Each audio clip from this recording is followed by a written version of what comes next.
చాలా సంతోషము. మరి మీ దగ్గరికి రావడం మాకు చాలా సంతోషం. మరి ముఖ్యంగా జాన్ వెస్లీ గారు మా సంఘంలో నేను రాకముందే ఆయన ఉన్నారు. నేను వచ్చిన తర్వాత నాతో మేము కలిసి సేవ పరిచయలో బాగా తిరిగాము. ఆ తర్వాత ఇంకొక పాస్టర్ గారు నాకు పరిచయమైనప్పుడు మరి అతనితో మాట్లాడి బిలీవర్ చర్చ్కి ట్రైనింగ్ పంపించాను. ఆ తర్వాత వారు ఇంకా దేవుని కృపను బట్టి ముందుకు వెళుతూ మొత్తం మీద ఇక్కడ కుటుంబంతో సంఘంతో స్థిరపడ్డారు. అందును బట్టి దేవునికి స్తోత్రం, హల్లెలూయా. మరి చాలా ప్రేమ కలిగినటువంటి సంఘము, విధేయత, వినయము, మర్యాద, క్రమము కలిగినటువంటి సంఘ బిడ్డలు ఉన్నారు. ప్రేమిస్తారు. మీ గురించి చాలా చక్కగా వాళ్ళు చెప్తున్నారు. మీరు వారిని ప్రేమిస్తున్నారు, వారు మిమ్మల్ని ప్రేమిస్తున్నారు. ఇది దేవుని యొక్క ప్రేమ. ప్రైజ్ ది లార్డ్, హల్లెలూయా. మరి మమ్మల్ని ప్రేమతో ఆహ్వానించిన దైవజనులు జాన్ వెస్లీ గారికి, దీవెనమ్మ గారికి, మీ అందరికీ, వారి పిల్లలకు కూడా ప్రత్యేక వందనాలు తెలియజేస్తున్నాను. మంచి భోజనం పెట్టారండి. ఇప్పటికి కూడా అది డైజెస్ట్ ఇప్పుడు అవుతుంది, ఎందుకంటే నిద్ర లేదు కదా. ప్రైజ్ ది లార్డ్, హల్లెలూయా. ఏదేమైనా చాలా సంతోషం. అమ్మగారు తినండి, ఇంకా తినండి అంటుంది. వారి ఆదిత్యాన్ని బట్టి కూడా నేను దేవునికి వందనాలు, దేవునికి స్తోత్రం చెల్లిస్తున్నాను, హల్లెలూయా. దీన్ని బట్టి చూసినప్పుడు నాకు చాలా సంతోషము. జాన్ వెస్లీ గారు కూడా ఎంతో కష్టపడి ఒక దీన స్థితిలో నుండి భయము, భక్తి కలిగి ఎక్కువ ప్రార్థన పరులు, నాకంటే ఎక్కువ ప్రార్థన చేసేది. మా చర్చికి వచ్చి అయ్యగారు తాళం చేయివ్వండి అని తాళం తీసుకొని 2 డోర్స్ వేసుకొని మార్నింగ్ 10 గంటలకు వస్తే 1 గంట 2 గంటల వరకు ప్రార్థన చేస్తూ భాషలను స్తుతిస్తూ, ఆ తర్వాత లంచ్ టైంలో జాన్ వెస్లీ గారు అమ్మగారు భోజనం పెడితే రెండింటి కూడా పర్వాలేదు గారు అని వాళ్ళ అమ్మమ్మల ఇంటి దగ్గర ఉండేది. నా సైకిల్ తీసుకొని వాళ్ళ అమ్మమ్మల ఇంటికి పోయి భోజనం చేసి మళ్ళీ సాయంత్రం వస్తే, సాయంకాలం మేమిద్దరము ఏదన్నా ఒక విలేజ్కి, పాపయ్యపల్లి అని, బండారుపల్లి అని మేము వెళ్ళేది. ఆ ఫొటోస్ ఇప్పుడు కూడా ఉన్నాయి. అప్పుడప్పుడు చూసి నేను సంతోషిస్తా. వారు సన్నగానే ఉన్నారు, నేను ఇంకా సన్నగానే ఉండేది. కానీ ఇప్పుడు ఇంకా సన్నగా అయినాం. దేవునికి స్తోత్రం కలుగును గాక, హల్లెలూయా, హల్లెలూయా.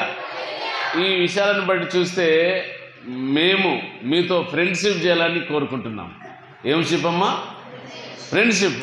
ఇష్టమేనా? ఫ్రెండ్షిప్ అంటే ఏంది? స్నేహితులు, హల్లెలూయా. ఈ ఫ్రెండ్షిప్ ఏం కావాలి? రిలేషన్షిప్గా మారాలి. ఏం కావాలి?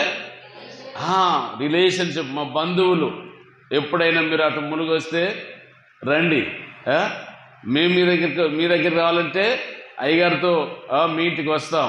ఇందాక ఒక సహోదరి అయ్యగారు పరిచయం చేశారు. అంతకుముందు మన మహబాదు సిస్టర్ వాళ్ళు కూడా పరిచయం అయ్యారు. ఇంకా కొంతమంది మీరు అందరూ పరిచయం అయినారు.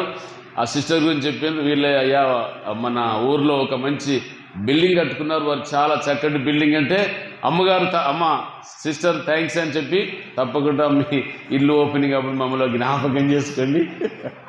మేము కూడా మీ ఇంట్లోనికి పాదములు మిమ్మల్ని దీవిస్తాము, ఆశ్రయిస్తామని చెప్పినాము. తప్పకుండా అయ్యగారు ఇంకా కొంచెం పని ఉన్నది, ఆ పని అయిపోయిన తర్వాత పిలుస్తామన్నారు. సంతోషం, ఇది సంతోషం. మీతో ఫ్రెండ్షిప్ చేయాలి. ఆ ఫ్రెండ్షిప్ ఏమి కావాలి? రిలేషన్షిప్ కావాలి. పెళ్లి చేసిన మన కొడుకు బిడ్డ పెళ్ళి అయితే మన బంధువులను మర్చిపోతామా? మరలా జ్ఞాపకం చేసుకొని వారికి ఫోను, కార్డు పంపించడానికి ఎంతో ప్రయాసపడతాం. ఈ ఫ్రెండ్షిప్, రిలేషన్షిప్ ఏం కావాలి? ఫెలోషిప్ కావాలి. ఏం కావాలండి? ఫెలోషిప్, సహవాసం. ఏంటిదట? సహవాసం. వీరు అపోస్తుల బోధయందును, సహవాసం అందును, రొట్టె విరుచుట యందును, ప్రార్థన చేయుట యందును ఎడతెగకున్నారు. ఎట్లున్నదమ్మా? ఎడతెగక. అపోస్తుల కార్యం చదవనవసరం లేదు, 2:42లో. వీరు అపోస్తుల బోధ. ఏం బోధ కావాలి మనకు? అపోస్తుల బోధ కావాలి, హల్లెలూయా. నిజంగా మరి జాన్ వెస్లీ గారి యొక్క ఆత్మీయ తండ్రిగా నన్ను పిలవడం నేను చాలా సంతోషిస్తున్నాను, గర్వపడుతున్నాను. ఆ మాటకు నేను అంత యోగ్యుడని కాదు, ఆత్మీయ తండ్రి అని చెప్పుకోవడానికి, నాయకుడు చెప్పడానికి యోగ్యుడని కాను. కానీ ఆయన ప్రేమను బట్టి నేను దేవుణ్ణి స్తుతిస్తున్నాను. మరి చెప్పారయ్యా, నేను ఇంతవరకు ఎవరిని కూడా పిలవలేదు, కొంతమంది వచ్చారు కానీ నేను ఎవరిని పిలవలేదు. మిమ్మలను ప్రేమపూర్వకంగా ఆహ్వానిస్తున్నాం. మీరు తరచుగా రండి, మమ్మల్ని దర్శించండి, మా సంఘాన్ని బలపరచండి అని వారు ప్రేమతో మమ్మల్ని ఆహ్వానించారు. మేము కొన్నిసార్లు రాలేకపోతున్నాం, మాకు కూడా బిజీ షెడ్యూల్, కానీ రోజు మేము మీ కొరకు ప్రార్థన చేస్తున్నాం. మా పిల్లలు కూడా జాన్ వెస్లీ గారిని ఎప్పుడు మర్చిపోలే. ఎందుకంటే వారు చిన్నగా ఉన్నప్పుడు ఎల్కేజీ యూకేజీ చదువుతున్నప్పుడు సైకిల్ మీద అతను ఆ పరిస్థితులు ఉన్నా కూడా ఆ సైకిల్ చాలా బాగా దొక్కేది. నన్ను కూర్చుండబెట్టుకుని కూడా సైకిల్ దొక్కేది. సేవకు పోయినప్పుడు నేను టైర్డ్ అయినప్పుడు ఆయన పర్వాలేదు దగ్గర నేను నడిపిస్తాను, ఆయన నడిపించేది. మా పిల్లలు కూడా వారిని మర్చిపోలే.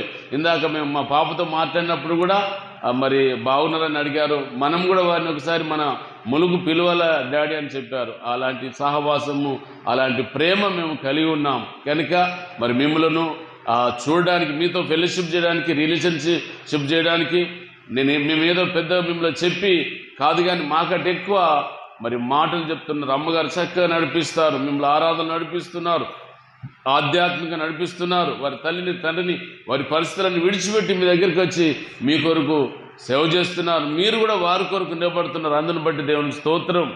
ప్రైజ్ ది లార్డ్, హల్లెలూయా. మరి మేము గతంలో వచ్చినప్పుడు కూడా మరి కారులో మేము కొన్ని గృహాలు దర్శించాము. అందరూ ప్రేమతో ఆహ్వానించారు, చాలా చక్కగా చూసుకున్నారు. హల్లెలూయా. కనుక